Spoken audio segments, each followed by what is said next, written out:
Imagine this. Imagine you're in downtown Portland, the waterfront park to be exact.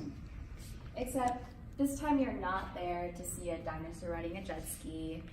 This time you're there to enjoy the carnival rides, take someone on a date maybe, and perhaps enjoy a corn in the cup, which is way too overpriced compared to the one that I get at my Mexican store.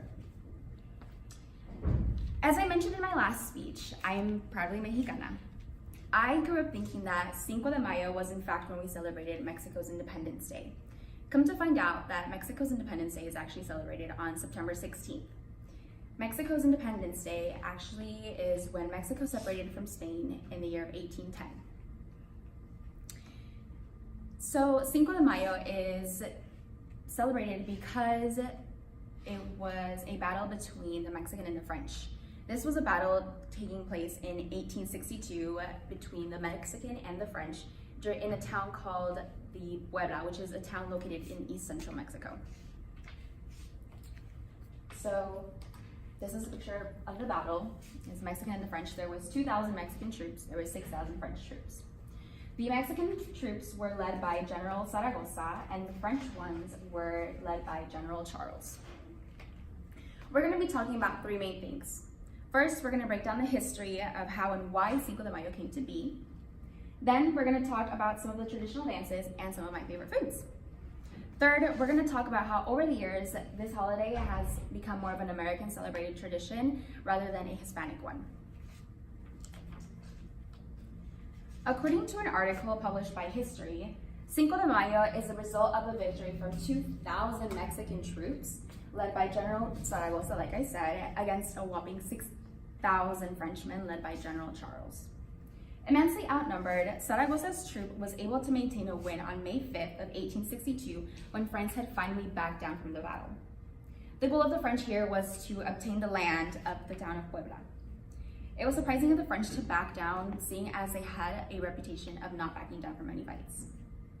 I did mention that the Mexican troops only had 2,000 troops. The French only had 6,000. That's 4,000 more than the Mexicans. That in itself is a whole nother reason to have a celebration, even if they lost. All right, so out of the 2,000 men in the Mexican army, only about 100 of those were lost during battle. This win meant that one, Mexico would obtain their land, and two, it would prove to their town that they would never go back down without a fight. Once again, it gave them a really good reason to celebrate and drink some margaritas. So, Cinco de Mayo is a celebration put together by the Portland Guadalajara Sister City Association, who states that their goal is to celebrate mariachi bands here from Mexico and artists in villages as well as artists who fly in from Mexico and all around the country to share their beautiful artwork. This association choreographs, puts together, and performs dances such as folclórico and the baile de los viejitos.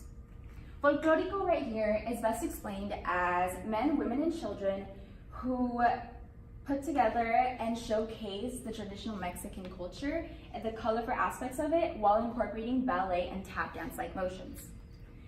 The viejito dance, I see it as old crinkly men walking around the town telling old tales to anyone they see.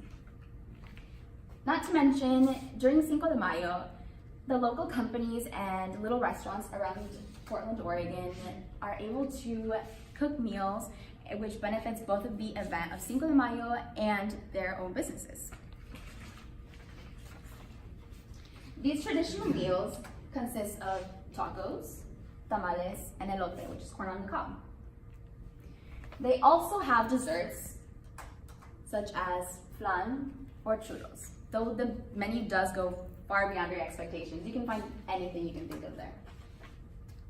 As I mentioned earlier, Cinco de Mayo is an event originally established to commemorate the win between the Mexican and the French, but it's often mistaken as Mexico's Independence Day, celebrated on September 16th.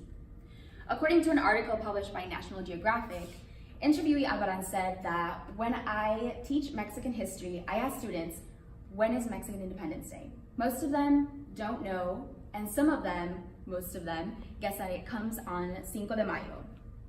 ABC News conducted a survey among 1,000 Americans Of those, 39% of them believed that Cinco de Mayo was in fact Independence Day. Among those 1,000, 13% of them believed that it was just an excuse to drink. In the recent years, Cinco de Mayo has become more of a reason for Americans to drink beer and appropriate this annual event as their own. In other words, they see it as a lovely excuse to celebrate Mexicans by getting discounted beer, endless margaritas, and purchase a sombrero that they can happily wear. This same article by National Geographic stated that Americans assumed that Cinco de Mayo was brought here with immigrants. But a big reason as to why this is celebrated is, like I said, to commemorate the celebration between the US or Mexico and the French. This event is mostly sponsored by these two big companies, Modelo and Corona, which are beer brands. So, now that I've gone into a little bit of depth surrounding the whitewash celebration of Cinco de Mayo, I hope I was able to properly inform you about its true meaning, history, and traditions.